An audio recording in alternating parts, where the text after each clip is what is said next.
campaign. I just want to read a list of Mitt Romney's most recent endorsements. They include Congressman Paul Ryan, Senators Ron Johnson of Illinois and Mike Lee of Utah, both freshmen, both Tea Party favorites, Marco Rubio, another popular freshman senator, Jeb Bush, Tom Coburn, Dave Camp, Congressman Dave Camp, head of the Ways and Means Committee, Governor Chris Christie, and Governor Bob McDonnell. What do these guys see that Rick Santorum doesn't see?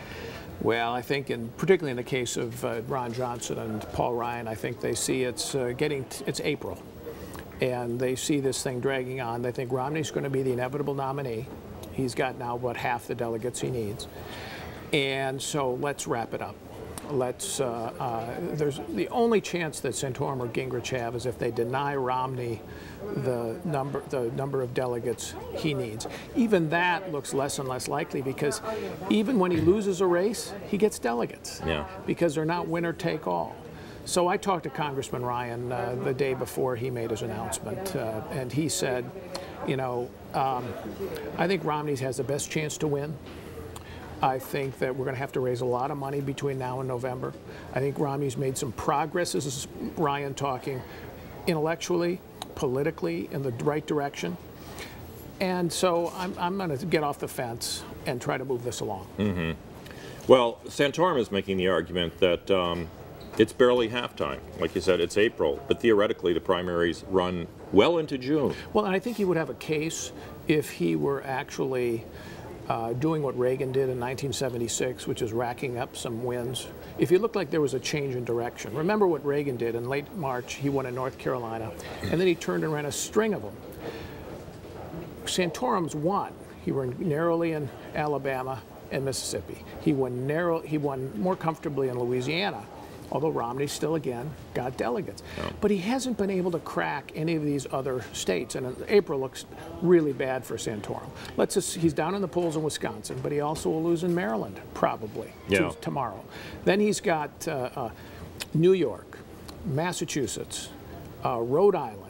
I think Delaware's in there, too. And the only realistic chance 2 weeks from now, 3 weeks from now, is Pennsylvania. And Romney's very close there as well. Well, now, speaking of Pennsylvania, Paul, I'm glad you brought up that 1976 primary, because the one that I'm fascinated by was the Democratic primary, where the candidate out of nowhere was Jimmy Carter. And there were some very famous public figures, Democrats, running against Jimmy Carter. One was Senator Henry Scoop Jackson, another was Congressman Morris Udall. And when Jimmy Carter beat Scoop Jackson in Pennsylvania, he quit. And when he beat Morris Udall in Wisconsin, Udall quit. In those days, that's what happened. If you lost a big primary, you threw in the towel. Today, none of these guys quit. Well, you know, I think there'll be increasing pressure on Santorum to quit if he gets thumped in Wisconsin. People will say, all right, you can go on to the end, I think, to Pennsylvania because it's your home state. But if I were Santorum and Pennsylvania was really close, I don't know if I'd stick in it through that. I mean, it would be humiliating for him to lose Pennsylvania, or even to come, frankly, very close, because even Gingrich ran away with Georgia. Yeah. And I think that, I mean, Santorum now, if he can't get the nomination, and it looks like he can't get the majority of the delegates in advance of the convention, I think that's pretty established. You'd have to run the table to do it, and that doesn't look, it's in the cards.